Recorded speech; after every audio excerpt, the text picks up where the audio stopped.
नमस्कार दोस्तों, हर हर महादेव। स्वागत है आपका मेरे इस यूट्यूब चैनल रुद्र शक्ति दर्शन में। आशा करता हूँ कि आप सभी स्वस्थ हैं, कुशलता से होंगे। दोस्तों, ये जो रुद्र संहिता का जो अध्याय पढ़ने जा रहा हूँ वो ब्रह्मा जी वर्णन कर रहे हैं देवादिदेव भोलेनाथ और माँ शक्ति का। तो महाप्रलय में केवल सद्ब्रह्म की सत्ता का प्रतिपादन, उस निर्गुण निराकार ब्रह्मा से ईश्वर मूर्ति सदाशिव का प्रकाट्य, सदाशिव द्वारा स्वरूपा शक्ति अंबिका का प्रकटीकरण, उन दोनों के द्वारा उत्तम क्षेत्र काशी का आनंदवन का प्रादुर्भाव, शिव के वाम भाग से परम पुरुष विष्णु का आविर्भाव तथा उनके सकाश प्रकृति तत्वों का क्रमशः उत्पत्ति का वर्णन, ये आपको इस अध्याय में सुनने को मिलेगा। तो ब्रह्मा जी ने कहा, ब्रह्मन देव शिरोमणे, तुम सदा समझ जगत के उपकार में ही लगे रहते हो। तुमने लोगों के हित की कामना से यह बहुत उत्तम बात पूछी है, जिसके सुनने से संपूर्ण लोगों के समस्त पापों का क्षय हो जाता है। उस अनामय शिव तत्व का मैं तुमसे वर्णन करता हूँ। शिव तत्व का स्वरूप बड़ा ही उत्कृष्ट और अद्भुत है। जिस समय समस्त चराचर जगत नष्ट हो गया था, सर्वत्र केवल अंधकार ही अंधकार था। न सूर्य दिखाई देते थे, न चंद्रमा, अन्याय ग्रहों और नक्षत्रों का भी पता नहीं था। न दिन होता था न रात, अग्नि, पृथ्वी, वायु और जल की भी सत्ता नहीं थी। प्रधान तत्व से रहित सूना आकाश मात्र शेष था। दूसरे किसी तेज की उपलब्धि नहीं होती थी। अदृष्ट आदि का भी अस्तित्व नहीं था। शब्द और स्पर्श भी साथ छोड़ चुके थे। गंध और रूप की भी अभिव्यक्ति नहीं होती थी। रस का भी अभाव हो गया था। दिशाओं का भी भान न होता था। इस प्रकार सब और निरंतर सूची भेद घोर अंधकार फैला हुआ था। उस समय तत्सत ब्रह्म, इस श्रुति में जो सत्य सुना जाता है, एकमात्र वही शेष था। जब यह वह ऐसा जो इत्यादि रूप से निर्दिष्ट होने वाला भावात्मक जगत नहीं था, उस समय एकमात्र वह सत्य ही शेष था, जिसे योगी जन अपने हृदयाकाश के भीतर निरंतर देखते हैं। वह सतत्व मन का विषय नहीं है। वाणी भी वहाँ तक कभी पहुँच नहीं सकती। वह नाम तथा रूप रंग से ही शून्य है। वह न स्थूल है, न कृश है, न ह्रस्व है, न दीर्घ है, न लघु है, न गुरु। उसमें न कभी वृद्धि होती है, न ह्रास। श्रुति भी उसके विषय में चकित भाव से है। इतना ही कहती है, अर्थात उसकी सत्ता मात्र का ही निरूपण कर पाती है। उसका कोई विशेष विवरण देने में असमर्थ हो जाता है। वह सत्य ज्ञान स्वरूप, अनंत परमानंदमय, परम ज्योति स्वरूप, अप्रमेय, आधार रहित, निर्विकार, निराकार, निर्गुण, योगिगम, सर्वव्यापी, सबका एकमात्र कारण, निर्विकल्प, निरारंभ, माया शून्य, उपद्रव रहित, अद्वितीय, अनादि, अनंत, संकोच, विकास से शून्य तथा चिन्मय है। जिस परब्रह्म के विषय में ज्ञान और अज्ञान के पूर्ण उक्तियों द्वारा इस प्रकार विकल्प किए जाते हैं, उनसे कुछ काल के बाद द्वितीय की इच्छा प्रकट की।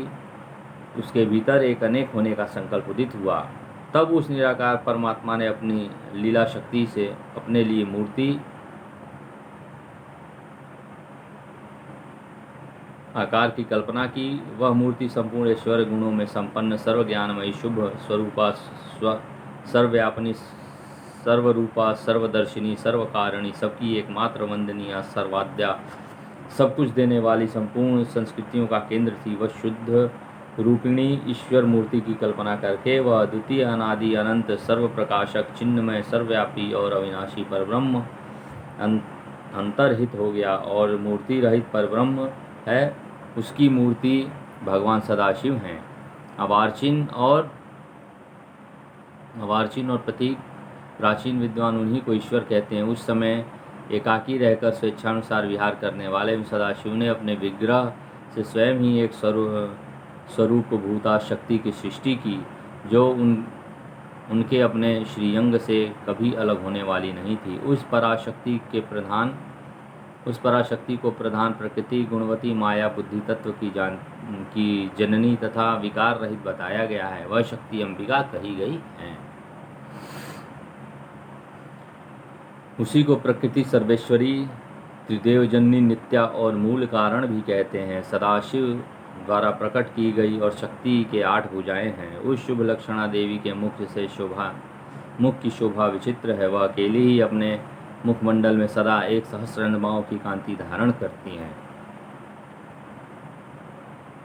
नाना प्रकार के आभूषण उनके श्रीअंगों की शोभा बढ़ाते हैं। वह देवी नाना प्रकार की गतियों से संपन्न है और अनेक प्रकार के अस्त्र शस्त्र धारण करती हैं। उसके खुले हुए नेत्र खिले हुए कमल के समान जान पड़ते हैं। वह अचिंत्य तेज जगत जगमगाती है। वह सबकी योनि है और सदा उद्यमशील रहती है। एकाकिनी होने पर भी वह माया संयोग वशात अनेक हो जाती है। वे जो सदाशिव हैं उन्हें परम पुरुष ईश्वर शिव शंभु और महेश्वर कहते हैं। वे अपने मस्तक पर आकाश गंगा को धारण करते हैं।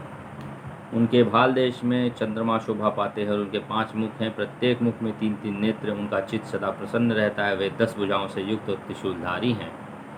उनके श्रीअंगों की प्रभाव कर्पूर के समान श्वेत गौर हैं। वे अपने सारे अंगों में भस्म रमाए रहते हैं। उन काल रूपी ब्रह्मा ने एक ही समय शक्ति के नाथ शिवलोक नामक क्षेत्र का निर्माण किया था। उस उत्तम क्षेत्र को ही काशी कहते हैं। वह परम निर्वाण या मोक्ष का स्थान है जो सबके ऊपर विराजमान है। वो प्रियतम रूप शक्ति और शिव जो परमानंद स्वरूप हैं उन मनोरम क्षेत्र में नित्य निवास करते हैं। काशीपुरी परमानंद रूपिणी है। उन्हें शिव और शिवा ने प्रलय काल में कभी उस क्षेत्र को अपने सानिध्य से मुक्त नहीं किया, इसलिए विद्वान पुरुष से भी अविमुक्त क्षेत्र के नाम से भी जानते हैं। वह क्षेत्र आनंद हेतु है, इसलिए पिनाकधारी शिव ने पहले उसका नाम आनंद वन रखा था। उसके बाद वह अविमुक्त के नाम से प्रसिद्ध हुआ। देवर्षि एक समय उस आनंद वन में रमण करते हुए शिवा और शिव के मन में यह इच्छा हुई कि दूसरे पुरुष की भी सृष्टि करनी चाहिए, जिस पर यह सृष्टि संचालन महान भार रखकर हम दोनों केवल काशी में रहकर इच्छानुसार विचरें और निर्वाण धारण करें। वही पुरुष हमारे अनुग्रह से सदा सबकी सृष्टि करे, पालन करे और वही अंत में सबका संहार भी करे। यह चित्त एक समुद्र के समान है। इसमें चिंता की उत्ताल तरंगे उठकर उसमें चंचल बनाए रहती हैं। इसमें सत्गुण रूपी रत्न, तमोगुणी ग्राह और रजोगुण रूपी मूंगे भरे हुए हैं। इस विशाल चित्त समुद्र को संकुचन करके हम दोनों उस पुरुष के प्रसाद के आनंद कानन काशी में सुखपूर्वक निवास करें। यह आनंदवन वह स्थान है जहाँ हमारी मनोवृत्ति सब ओर से सिमटकर इसी में लगी हुई है और जिसके बाहर का जगत चिंता से आतुर हो प्रतीत होता है। ऐसा निश्चय करके शक्ति सहित सर्वव्यापी परमेश्वर शिव ने अपने वाम भाग के 10वें अंग पर अमृत मल दिया। फिर तो वहाँ से एक पुरुष प्रकट हुआ जो तीनों लोकों में सबसे अधिक सुंदर था। वह शांत था, उसमें सत्वगुण की अधिकता थी तथा वह गंभीरता का अथाह सागर था। मुने क्षमा नामक गुण से युक्त उस पुरुष के लिए ढूंढने पर कहीं कोई उपमा नहीं मिलती थी। उसकी कांति इंद्रनील मणि के समान श्याम थी। उसके अंग अंग से दिव्य शोभा छिटक रही थी और नेत्र प्रफुल्ल कमल से समान शोभा पा रहे थे। श्रीअंगों पर सुवर्ण की सी कांति वाले 2 सुंदर रेशमी पीताम्बर शोभा दे रहे थे। किसी से भी पराजित न होने वाला वह वीर पुरुष अपने प्रचंड भुजदंडों से सुशोभित हो रहा था। तदंतर उस पुरुष परमेश्वर ने शिव को प्रणाम करके कहा, स्वामिन मेरे नाम निश्चित कीजिए और काम बताइए।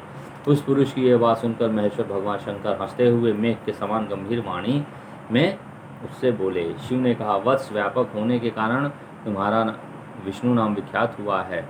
इसके सिवा और भी बहुत से नाम होंगे जो भक्तों को सुख देने वाले होंगे। तुम सुस्थिर उत्तम तप करो क्योंकि वह समझ कार्यों का साधन है। ऐसा कहकर भगवान शिव ने श्वास मार्ग से श्री विष्णु को वेदों का ज्ञान प्रदान किया। तदंतर अपनी महिमा से कभी च्युत न होने वाले श्री हरि भगवान शिव को प्रणाम करके बड़ी भारी तपस्या करने लगे और शक्ति सहित परमेश्वर शिव भी पार्षद गणों के साथ वहां से अदृश्य हो गए। भगवान विष्णु ने सुदीर्घ काल तक बड़ी कठोर तपस्या की। तपस्या के परिश्रम से युक्त भगवान विष्णु के अंगों से नाना प्रकार की जलधाराएं निकलने लगी। यह सब भगवान शिव की माया से ही संभव हुआ। महामुने उस जल से सारा सूना आकाश व्याप्त हो गया। वह ब्रह्मरूप जल अपने स्पर्श मात्र से सब पापों का नाश करने वाला सिद्ध हुआ। उस समय थके हुए परम पुरुष विष्णु ने स्वयं उस जल में शयन किया। वे दीर्घ काल तक बड़ी प्रसन्नता के साथ उसमें रहे। नार अर्थात जल में शयन करने के कारण ही उनका नाम नारायण यह श्रुति सम्मत नाम प्रसिद्ध हुआ। उस समय उन परम पुरुष नारायण के सिवा दूसरी कोई प्राकृत वस्तु नहीं थी। उसके बाद ही उन परमात्मा नारायण देव से यथा समय सभी तत्व प्रकट हुए। महामते विद्वान, मैं उन तत्वों की उत्पत्ति प्रकार बता रहा हूँ, सुनो। प्रकृति से महत्व प्रकट हुआ और महत्व से तीनों गुण। इन गुणों के भेद से ही त्रिविध अहंकार की उत्पत्ति हुई। अहंकार से 5 तंत्र आत्माएं हुई और उन तन मात्राओं से 5 भूत प्रकट हुए। उसी समय ज्ञानेंद्रियों और कर्मेंद्रियों का भी प्रादुर्भाव हुआ। मुनिश्रेष्ठ, इस प्रकार मैंने तुम्हें तत्वों की संख्या बताई। इनमें से पुरुष को छोड़कर शेष सारे तत्व प्रकृति प्रकट हुए हैं, इसके लिए सबके सब जड़ हैं। तत्वों की संख्या 24 है। उस समय एकाकार हुए 24 तत्वों को ग्रहण करके वे परम पुरुष नारायण भगवान शिव की इच्छा से ब्रह्मरूप जल में सो गए। तो दोस्तों, ये जो वीडियो था इसमें भगवान शिव ने कैसे उत्पत्ति किया इस सृष्टि का, श्री विष्णु का, उसका काशीपुरी का उन्होंने निर्माण किया। तो ये विधिवत आपको बातें इस अध्याय में बताया है मैंने, और आशा करता हूँ कि ये बहुत ही जानकारी वाली वीडियो है। इसे पूरे ग्रुप में शेयर करिएगा जिससे सभी को सही ज्ञान प्राप्त हो सके शिव पुराण का, और जो विष्णु भक्त हैं उनको भी पता चल जाएगा कि उनके श्री विष्णु की उत्पत्ति किस प्रकार हुई थी। तो बहुत ही जानकारी वाली वीडियो है, इसे अपने पूरे ग्रुप में शेयर करिएगा। वीडियोस को लाइक शेयर सब्सक्राइब करते रहिए, चैनल सब्सक्राइब करिएगा मेरा, अधिक से अधिक देखते रहिए वीडियोस को, लाभकारी वीडियोस है। और जब तक ये प्रसंग चलेगा शिव पुराण का तब तक आप लोगों को लाभ ही लाभ होने वाला है। तो इसी के साथ मैं ये वीडियो समाप्त करता हूँ। धन्यवाद दोस्तों। हर हर महादेव, नमः शिवाय, जय माँ आदिशक्ति जगदम्बा। धन्यवाद दोस्तों।